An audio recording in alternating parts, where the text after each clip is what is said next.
The hyperdrive coordinates were entered at 0347 hours, standard Imperial time, aboard the Star Destroyer Harbinger, a Venator-class vessel that had served the Republic during the Clone Wars and survived the transition into the Empire's iron grip.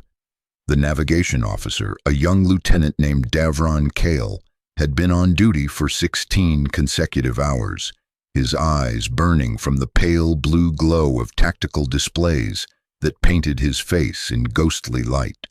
The bridge hummed with the familiar sounds of Imperial efficiency, the whisper of recycled air through ventilation ducts, the soft chirping of sensor arrays, the rhythmic pulse of the hyperdrive generators charging in the engineering decks far below.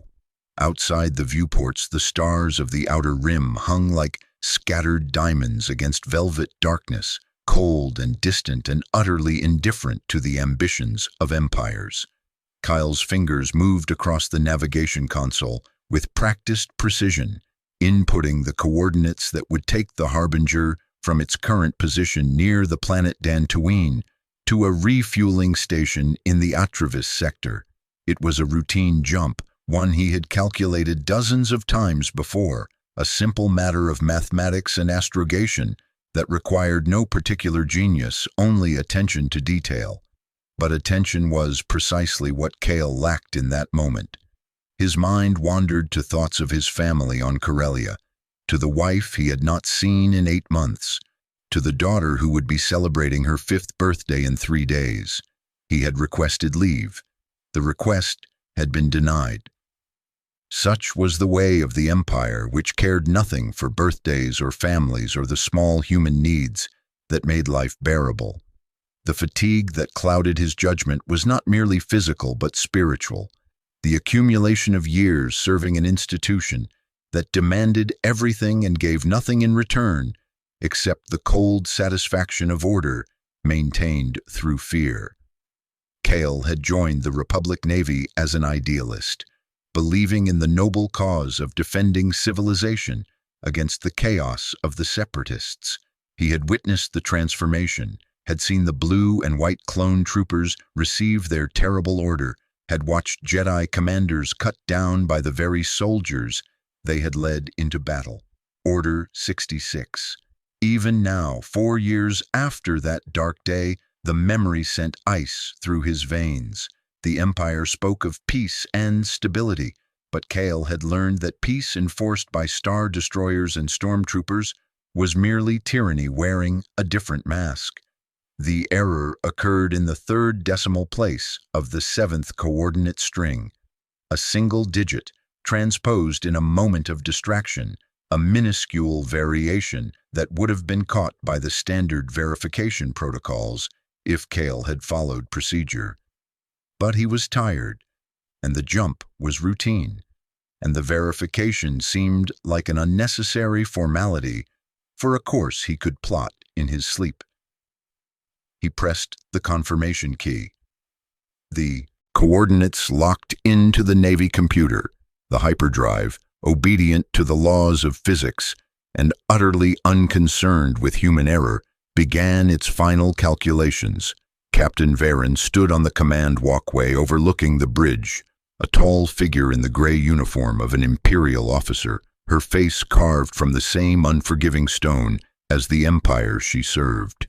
She had earned her command through ruthless competence during the Clone Wars, had proven herself willing to sacrifice anything, ships, soldiers, principles, to achieve victory. The transition to the Empire had been seamless for her. Tyranny or democracy mattered little when measured against the purity of military hierarchy and the satisfaction of orders efficiently executed. She glanced at the chronometer mounted on the bulkhead. The jump was scheduled for 0400 hours, 4 minutes. "Status," she said, her voice cutting through the bridge's ambient noise with the precision of a vibroblade. "Hyperdrive at full charge, Captain," responded the engineering officer, a Corellian veteran named Harsk, who had served on Venators since the war's beginning. "All systems optimal, ready for jump on your command." Kyle felt the weight of Varen's attention shift to him. though she had not moved from her position on the walkway. Navigation, confirm coordinates. Coordinates confirmed, Captain, Cale said, the lie slipping from his lips with terrible ease. Course plotted for Atravis refueling station, jump calculated at 7.3 hours. The bridge crew continued their preparations, each officer focused on their particular responsibilities, trusting in the competence of their fellow crew members because trust was the foundation upon which starship operations were built. The Harbinger carried a crew of 7,000 officers, enlisted personnel, technicians, stormtroopers, pilots, 7,000 souls whose lives depended on the accuracy of calculations performed by tired men, staring at flickering displays in the small hours of the morning. The ship itself was a marvel of engineering, 800 meters of durasteel and weapon systems, bristling with turbo lasers and ion cannons, capable of reducing planets to submission and fleets to debris. But all that power, all that terrible might, was subject to the tyranny of mathematics and the fallibility of human judgment. "Execute jump," Varen commanded. The hyperdrive engaged with a sound that was felt more than heard, a deep thrumming that resonated through the deck plates and into the bones of every person aboard. The stars visible through the viewports elongated into brilliant lines of light, stretching toward infinity as the Harbinger slipped from real space into the strange dimension beyond, where distance became negotiable and the normal rules of physics bent into shapes that would have driven ancient philosophers to madness. Hyperspace glowed with an eerie blue-white radiance that seemed to come from everywhere and nowhere, a luminescence that had no source and cast no shadows. The first indication that something was wrong came 3 hours into the journey. Lieutenant Senator, the communications officer, noticed an anomaly in the background radiation patterns detected by the ship's long-range sensors.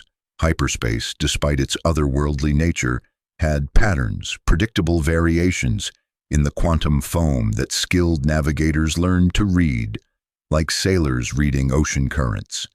What Senna observed was wrong, subtly but unmistakably wrong, like a musical note played slightly off-key in an otherwise perfect symphony. "Captain, I'm detecting unusual fluctuations in the hyperspace medium," Senna reported, her voice carrying the careful neutrality of an officer who has learned not to show alarm. "The patterns don't match our projected course." Varen descended from the command walkway, her boots striking the deck with measured rhythm. She moved to the sensor station, studying the displays with eyes that had learned to interpret data with the speed and accuracy of a computer. The fluctuations were indeed unusual, but not yet alarming. Hyperspace was never perfectly uniform.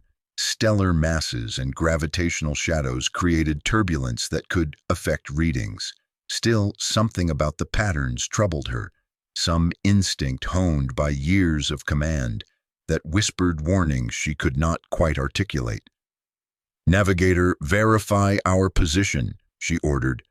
Kyle's hands moved across his console, calling up position data that should have confirmed their location along the plotted course. But the readings made no sense. The stellar references that the Navy computer used to calculate position were missing, replaced by unfamiliar patterns that corresponded to no known star systems in the Imperial database. His blood went cold. His mouth went dry. The terrible understanding began to dawn that his error, his single moment of inattention, had done something catastrophic. "Captain, I'm unable to confirm our position," he said, fighting to keep his voice steady. "The stellar reference points don't match any known configurations." The bridge went very quiet.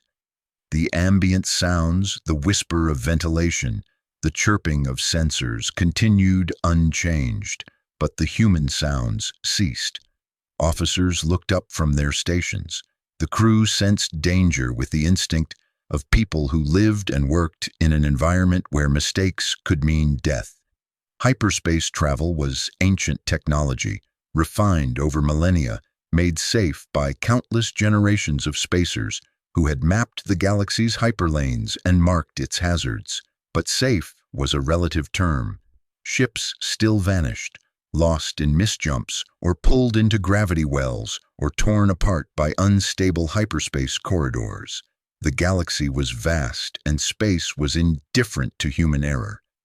"Pull us out of hyperspace," Varen commanded, her voice sharp with an authority that expected instant obedience.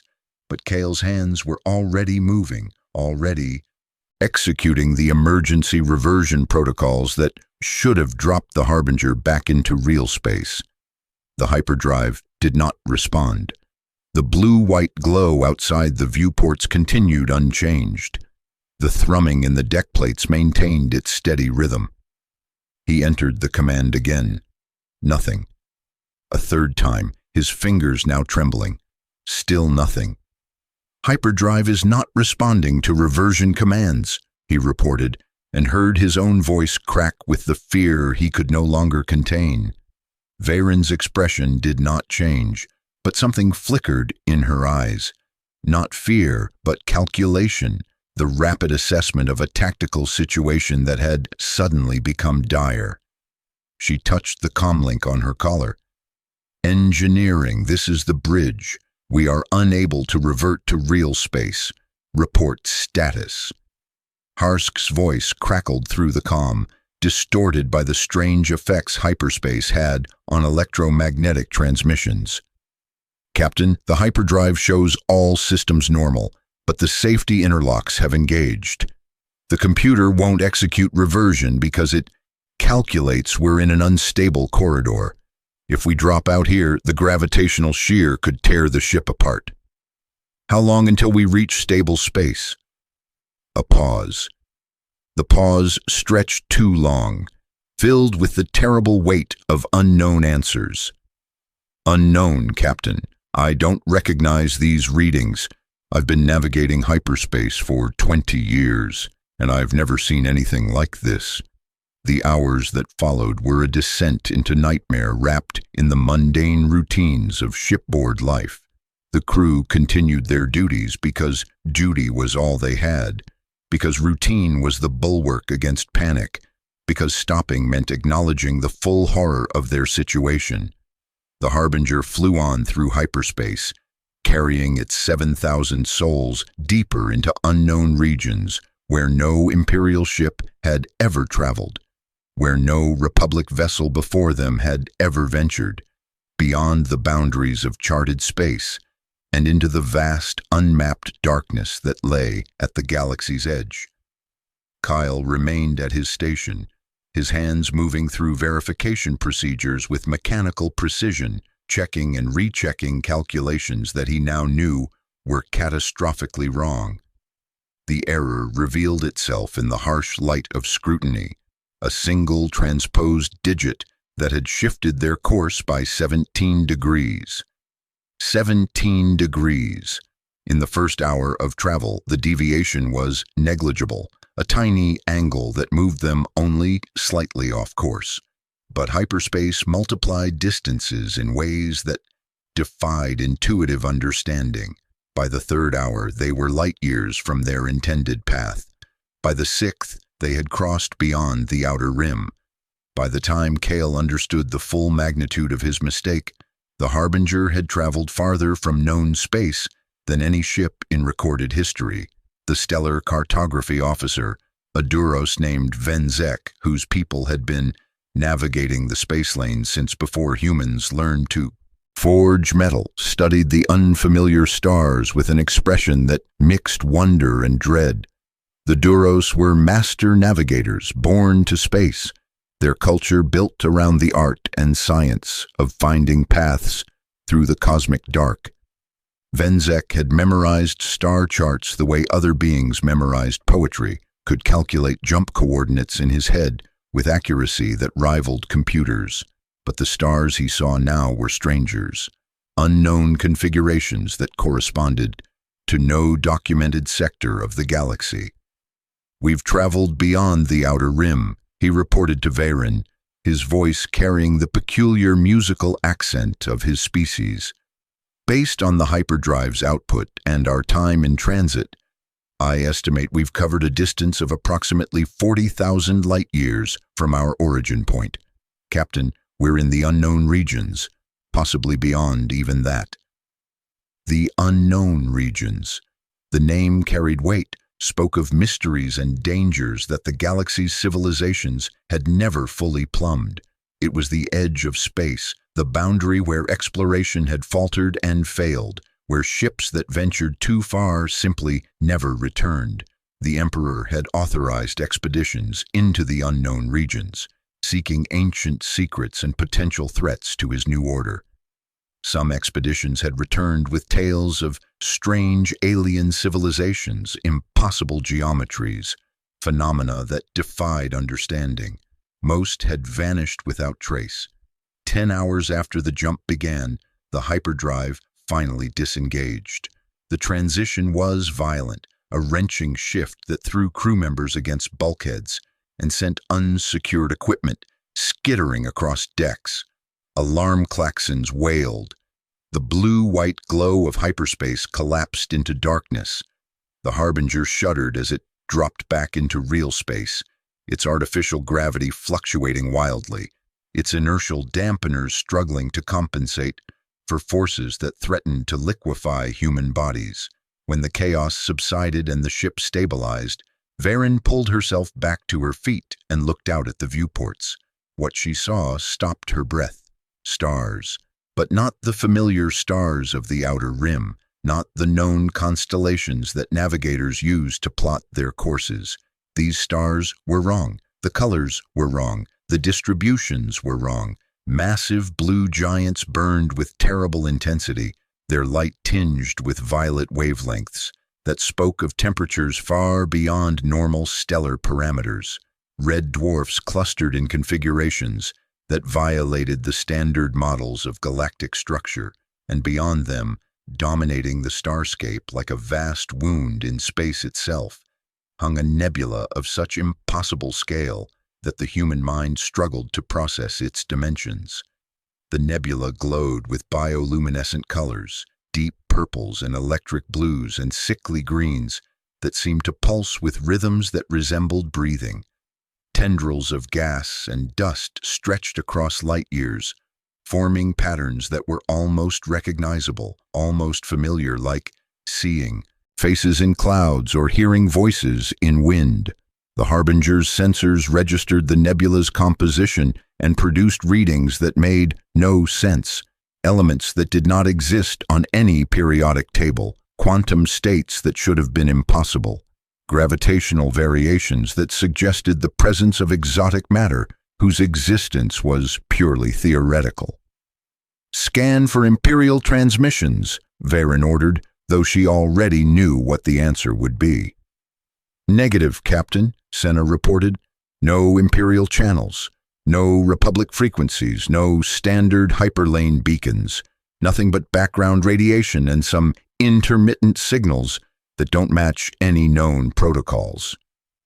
"What kind of signals?" "Unknown, Captain. They're rhythmic, almost like pulses. If I didn't know better, I'd say they were biological rather than technological." The bridge crew worked in near silence, each officer focused on their station, gathering data and trying to make sense of readings that challenged everything they had been taught about astrophysics and galactic geography.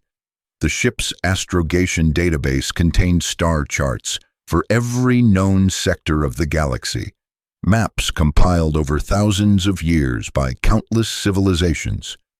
Venzek cross-referenced the visible stars against every chart in the database. Nothing matched, not a single constellation, not one familiar stellar pattern. They had traveled beyond the edge of documented space, into regions where no known civilization had ever ventured. Days passed. The Harbinger drifted through the strange stellar neighborhood, its crew struggling to establish their position and plot a course home. Varen ordered strict rationing of supplies and power, knowing that the ship's resources, while substantial, were finite. A star destroyer could operate independently for months under normal circumstances, carrying enough food, water, and fuel to sustain its crew during extended campaigns. But these were not normal circumstances. Every decision had to account for the terrible possibility that they might never find their way back, that the Harbinger was doomed to wander these unknown regions until its supplies exhausted and its crew perished in the dark between alien stars. Kale lived with the weight of knowledge that crushed him more surely than any gravity. He had done this. His error, his moment of distraction, his failure to follow procedure had doomed 7,000 people to this fate. He continued performing his duties because Veyron demanded it, because not performing them would have been an admission of guilt he was not yet ready to make public.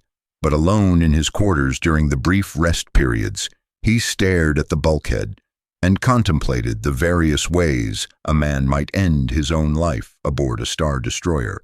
The turning point came on the 7th day of their exile, when the sensors detected something that should not have existed. A structure, artificial, massive beyond comprehension, dwarfing even the Harbingers. Impressive bulk hanging in the shadow of a bloated red giant like some vast insect clinging to a dying star. The structure was spherical, its surface covered with geometric patterns that hurt to look at directly, angles that seemed to shift and change depending on the observer's perspective.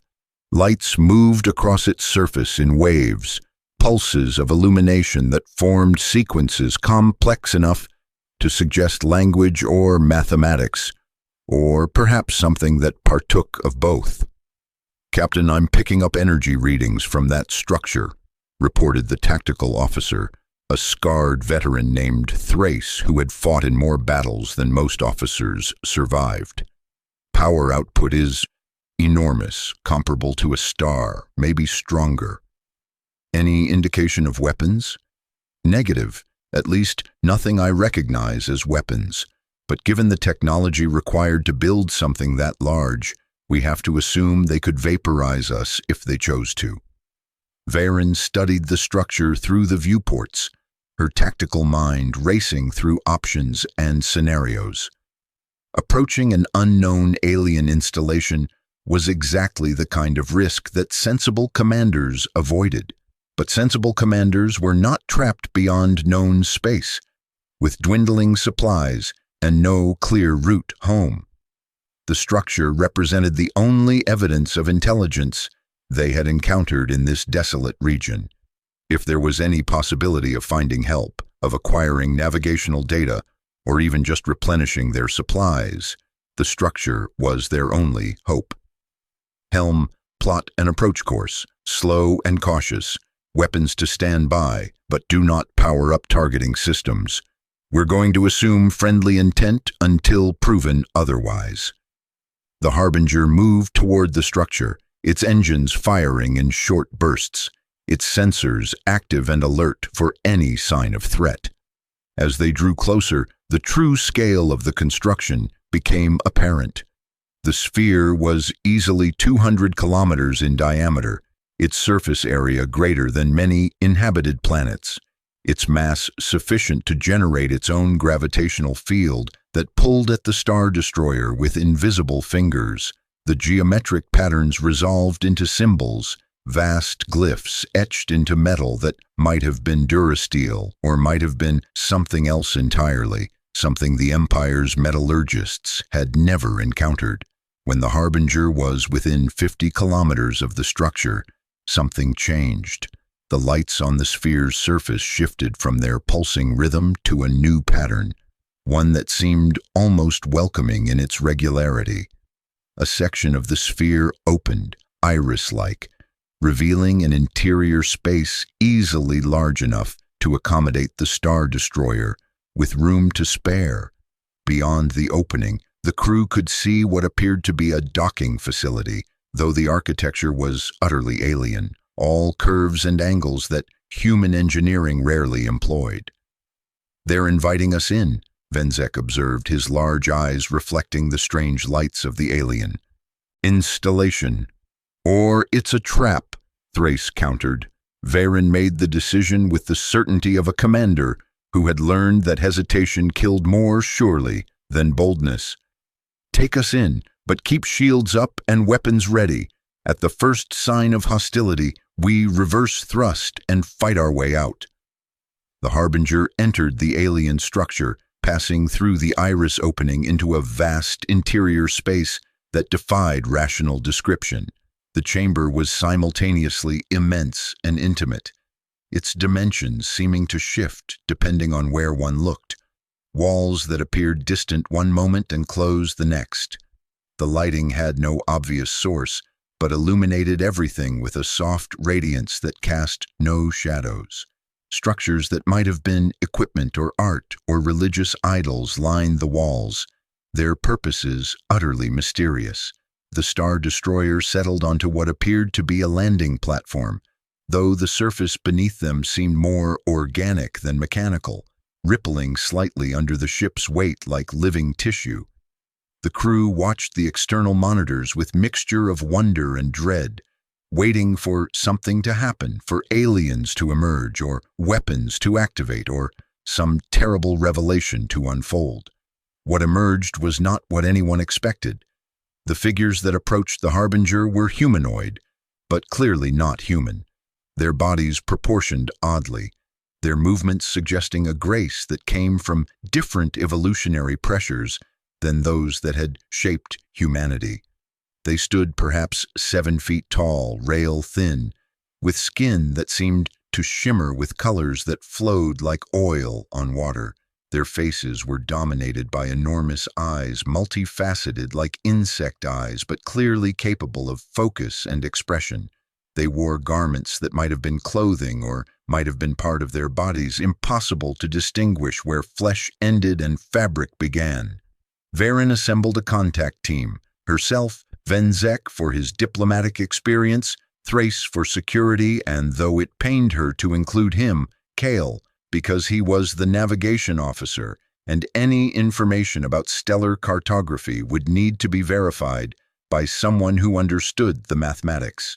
They armed themselves with blasters, knowing the weapons were probably useless against beings whose technology so vastly exceeded their own, but carrying them anyway because humans needed the psychological comfort of weapons when facing the unknown. The airlock opened with a hiss of equalizing pressure. The air that flowed in was breathable but strange, carrying scents that had no Earth analogs, smells that suggested growing things and ancient dust and something else, something that might have been the smell of thoughts made tangible. The contact team descended the boarding ramp, their boots echoing on a surface that should have been metal but felt somehow alive beneath their feet.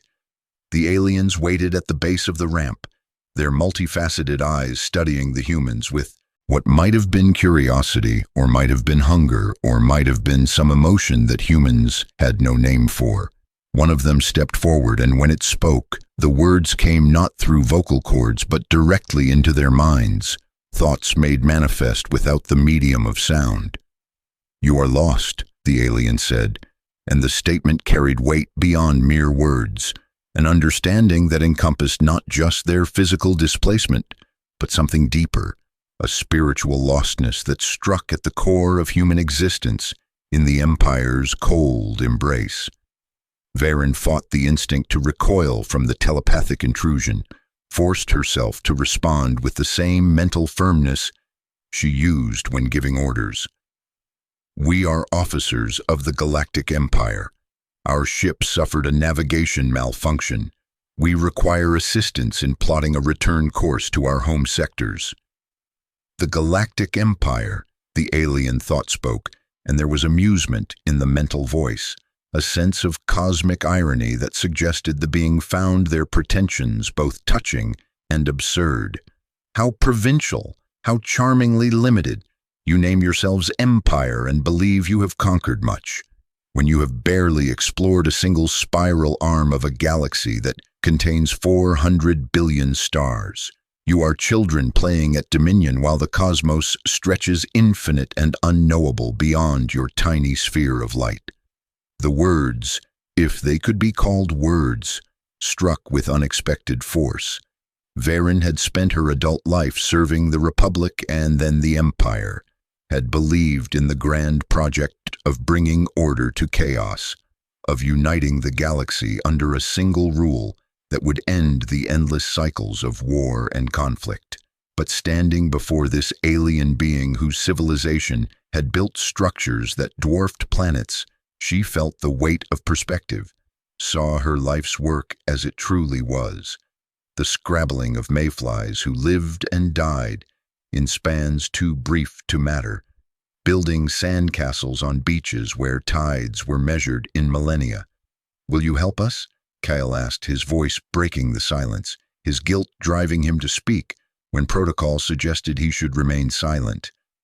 The alien turned its attention to Kale, and the young lieutenant felt the full weight of that gaze, felt something vast and old studying him with the interest a biologist might show in a new species of bacteria.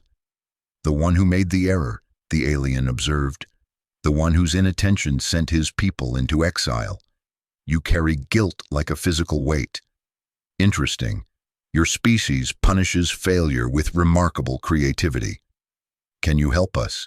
Kale repeated, refusing to be distracted by the alien's psychological probing. "We can provide coordinates," the alien said, "star charts that will guide you back to your empire's territory. But first, you must understand the price. Knowledge is never free. Wisdom demands payment in the only currency that matters: change." "What kind of change?" Varen demanded, her tactical mind immediately suspicious of bargains whose terms were not clearly defined. "That will be determined by what you learn. Come. We will show you things that will help you find your way home. Whether you survive what you learn is another question entirely." The aliens led the contact team deeper into the structure, through corridors that seemed to exist in more than 3 dimensions, where doorways opened onto vistas that should have been impossible, where gravity became negotiable and time seemed to flow at different rates in different chambers. They passed through rooms filled with devices whose purposes defied understanding, saw demonstrations of technology that made the Empire's most advanced systems look like stone tools, witnessed the casual manipulation of forces that human science insisted were unalterable. In a chamber whose walls appeared to be made of solidified starlight, the aliens showed them a map. But calling it a map was like calling a symphony a sound. It was 3-dimensional, 4-dimensional, existing in multiple states simultaneously, showing not just the physical locations of stars, but their temporal positions, their gravitational relationships, the invisible currents of dark matter that flowed between them like cosmic rivers. The known galaxy appeared as a small cluster of points near one edge of the display, familiar stars rendered tiny and insignificant against the vastness of space that stretched beyond them. "You are here," the alien indicated, pointing to a location so far from the familiar cluster that Kale's mind refused at first to accept the distance. They had traveled farther than any human ship had ever gone, farther than the most ambitious explorers had ever dreamed of reaching. The unknown regions, which marked the edge of charted space in Imperial geography, were a small border compared to the true scale of the galaxy.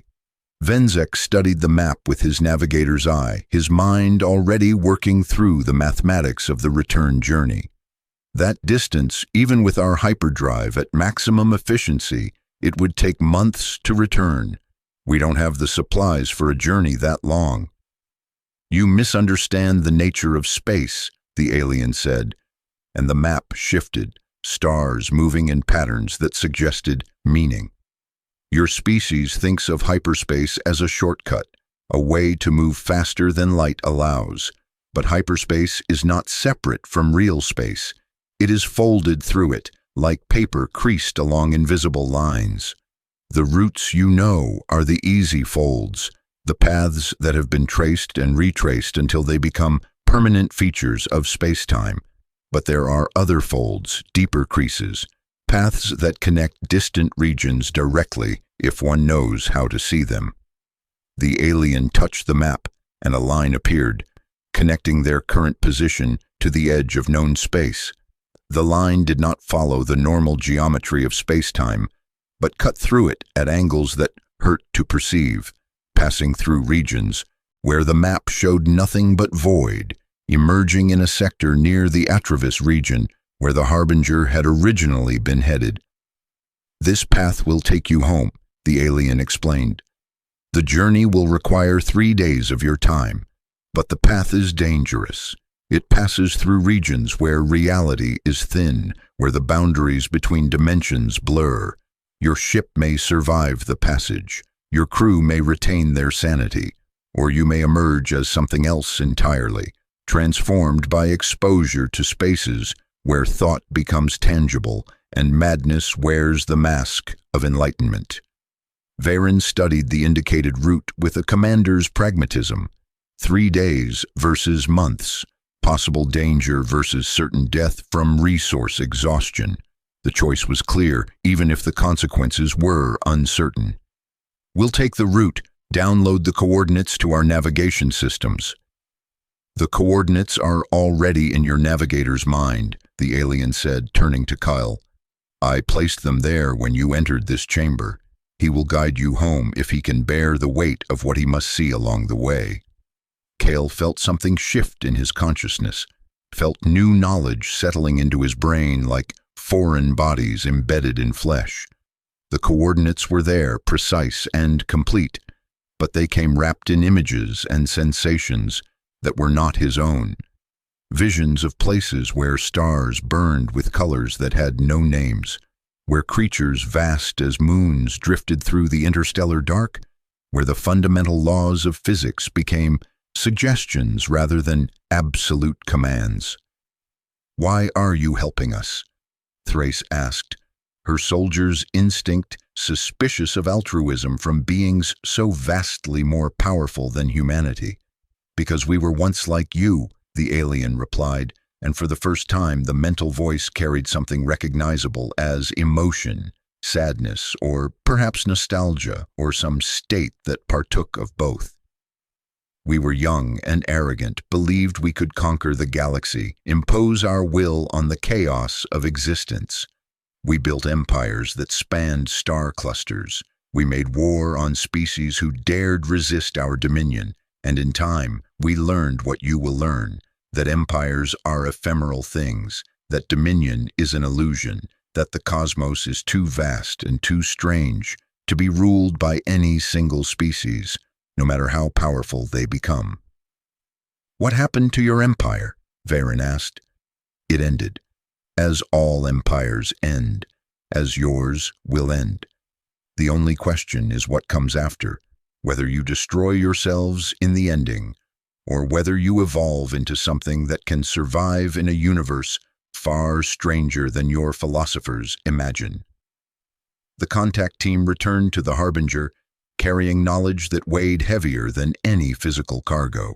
The crew sensed that something had changed, could see it in the expressions of their officers, in the way Varen walked with shoulders slightly bowed as if carrying invisible weight, in the way Kyle's eyes seemed to focus on distances that were not physically present, but discipline held.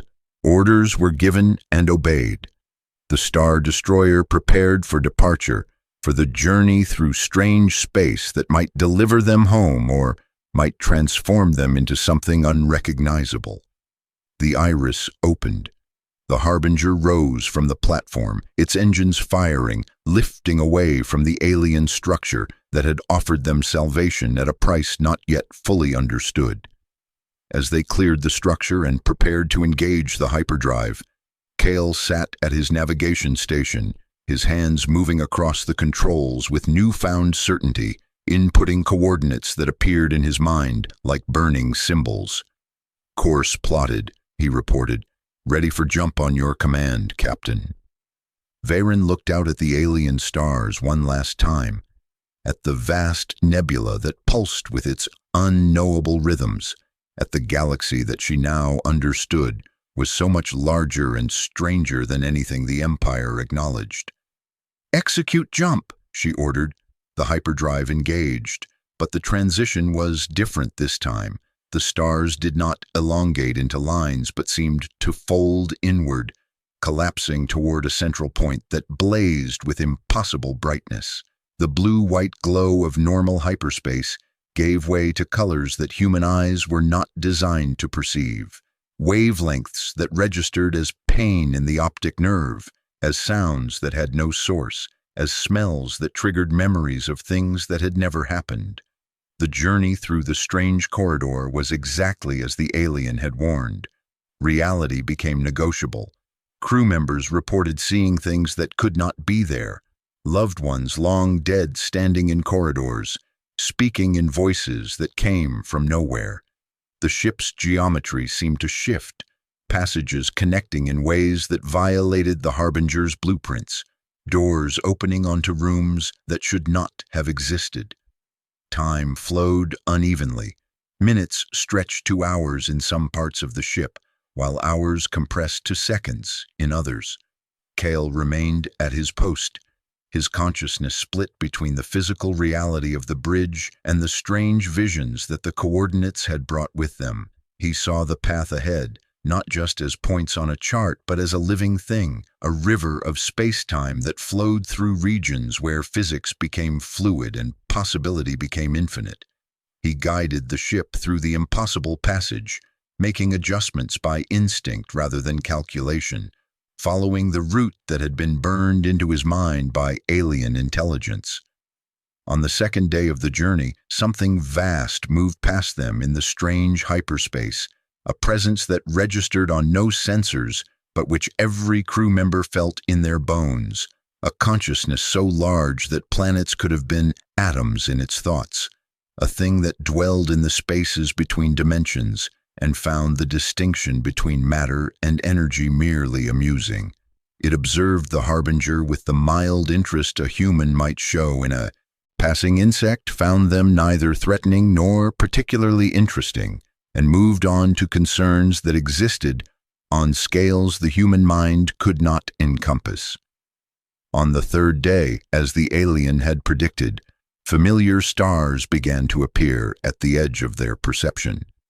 The strange colors faded back into the normal blue-white of hyperspace. The geometric impossibilities resolved into conventional physics. The Harbinger shuddered as it crossed some invisible threshold, passing from the realm of the strange back into the realm of the knowable. When they dropped out of hyperspace, Venzek confirmed their position with relief that bordered on religious fervor. "Atravis Sector, Captain. We're exactly where we were originally meant to be. We're home." The word home echoed across the bridge with weight disproportionate to its simple meaning. They had been lost beyond the edge of the galaxy, had journeyed through regions where sanity was a luxury and reality was optional, had survived experiences that would haunt them for whatever remained of their lives. Home. Such a simple concept, such an impossible treasure. Varen ordered a full systems diagnostic and a complete medical evaluation of all crew members. The diagnostic revealed damage to various systems, wear that should have taken years to accumulate, compressed into 3 days of exposure to physics that violated the ship's design parameters. The medical evaluation showed effects more subtle but perhaps more profound. Psychological trauma that every crew member carried to varying degrees, nightmares that would plague them, anxieties that had no obvious source, a lingering sense that reality was less stable than they had believed. Cale submitted his formal report to Varen, confessing in precise technical language the error that had sent them into exile, accepting full responsibility for the disaster and its consequences. He expected court-martial, expected execution or imprisonment or whatever punishment the Empire reserved for officers whose failures endangered thousands. What he received instead was something far more complicated. Varen stood in her ready room, reading the report on a datapad, her face expressionless.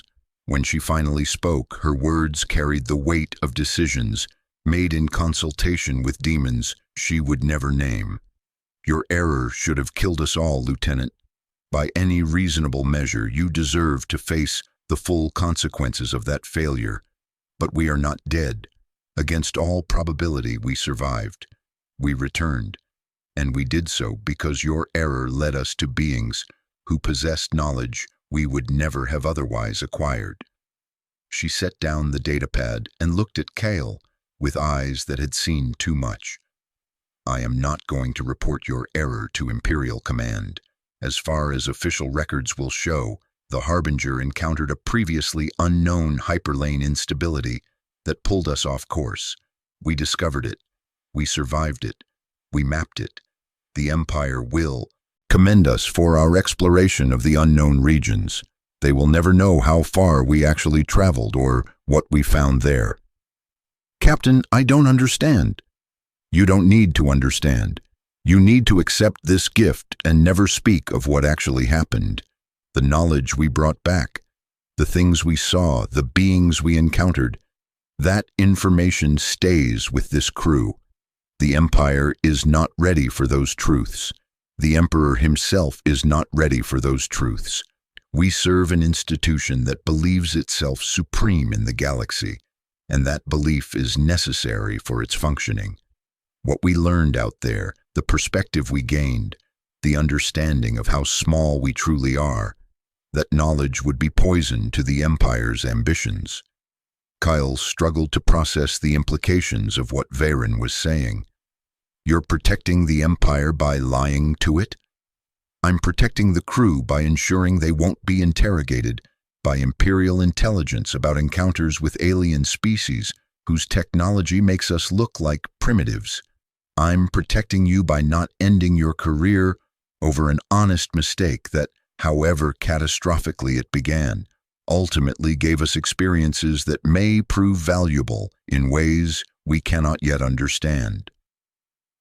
The official report filed with Imperial Command described a routine patrol mission that encountered spatial anomalies in the Outer Rim, successfully navigated and documented, with all crew performing admirably under challenging conditions. Commendations were issued. The Harbinger's crew received recognition for their exploration efforts. Lieutenant Davern Kale was noted for his excellent navigation through difficult conditions. But among the crew, a different story circulated in whispered conversations and shared nightmares. They had been beyond. They had seen what lay past the edge of the charted galaxy. They had met beings who regarded the entire galactic empire as a provincial footnote in a history that spanned epochs humanity could not fathom. They had traveled through spaces where thought and reality blurred together, where the normal laws that made existence comprehensible became negotiable suggestions. The knowledge changed them in ways both subtle and profound. Officers who had believed absolutely in the Empire's righteousness found their faith shaken by the understanding of how small their civilization truly was. Technicians who had worked with Imperial technology saw it now as crude approximations of principles barely understood. Soldiers who had fought for order and stability questioned whether such concepts had any meaning in a cosmos so vast and strange that entire civilizations could rise and fall without leaving traces the galaxy would remember.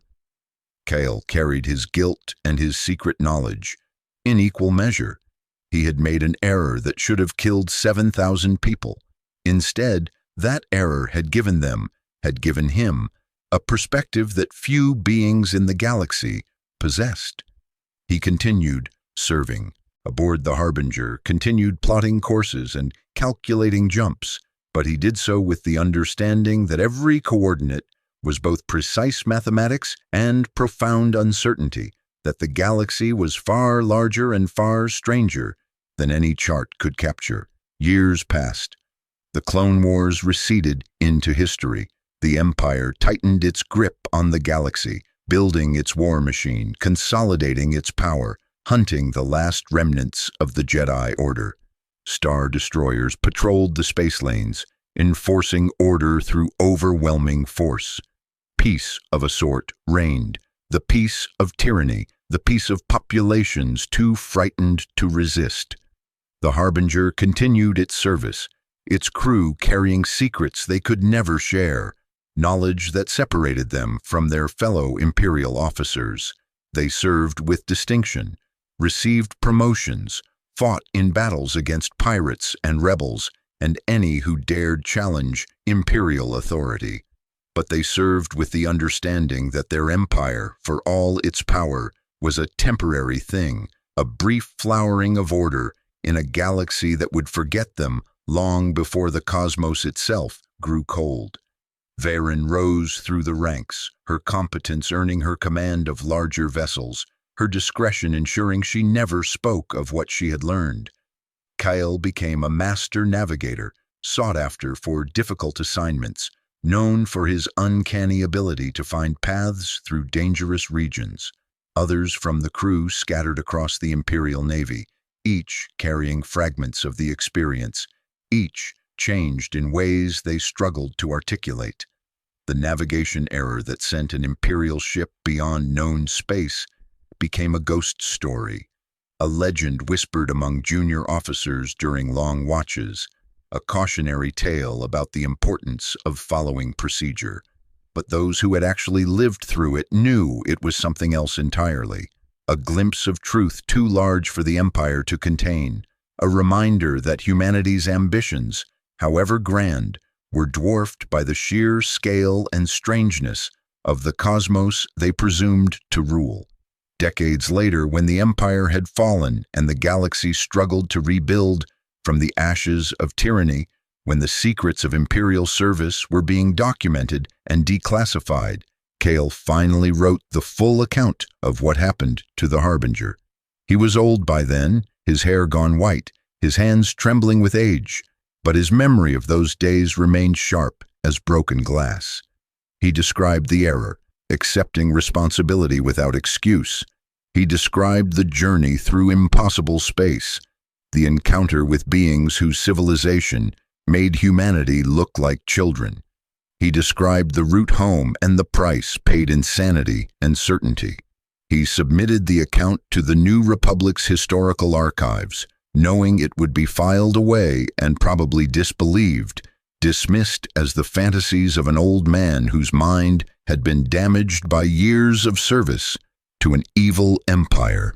But he wrote it anyway, because truth deserved to be recorded even if it would not be believed, because the 7,000 souls who had shared that journey deserved to have their story told, because the galaxy needed to understand that its maps were incomplete, that the boundaries of known space were arbitrary lines drawn by explorers who had barely scratched the surface of what lay beyond. Legacy, the navigation error that sent the Harbinger beyond known space, achieved a strange immortality in the decades that followed. Among navigators, it became a teaching parable about the importance of procedure, the dangers of complacency, the catastrophic potential of small mistakes compounded by physics. Among philosophers and theologians, it became a meditation on humanity's place in the cosmos, a reminder that civilizations are temporary things and dominion is illusion. The crew members who survived carried their knowledge to the grave, most never speaking of what they had experienced, unable to find words adequate to describe places where reality became negotiable and consciousness touched something vast and incomprehensible. In the New Republic's archives, Kyle's account gathered dust, filed alongside thousands of other Imperial incident reports, occasionally referenced by researchers who dismissed it as either allegorical fiction or evidence of mass psychosis, induced by exposure to exotic hyperspace phenomena. But every so often, a young navigator studying ancient star charts would find inconsistencies in the spatial data from that period, gaps that suggested ships traveling to places that should not have existed, and would wonder what truths might be hidden in the Empire's obsessive documentation of its own operations. The Harbinger itself was destroyed years later in a battle with rebel forces, taking its physical evidence to oblivion, leaving only memory and testimony to preserve what had happened in those strange days beyond the galaxy's edge. Whether the alien structure still exists, whether those vast beings still maintain their lonely vigil at the boundary of known space, whether other lost ships might find the same salvation the Harbinger found, these questions remain unanswered, mysteries that will likely persist until humanity's descendants spread far enough through the cosmos to encounter wonders that dwarf even those ancient giants. The error that sent them into darkness also brought them light, perspective, understanding that would slowly filter through the Imperial remnant and into the larger culture of galactic civilization, a seed of cosmic humility planted by accident and nurtured by those who survived to speak, however quietly, of truths too strange to believe.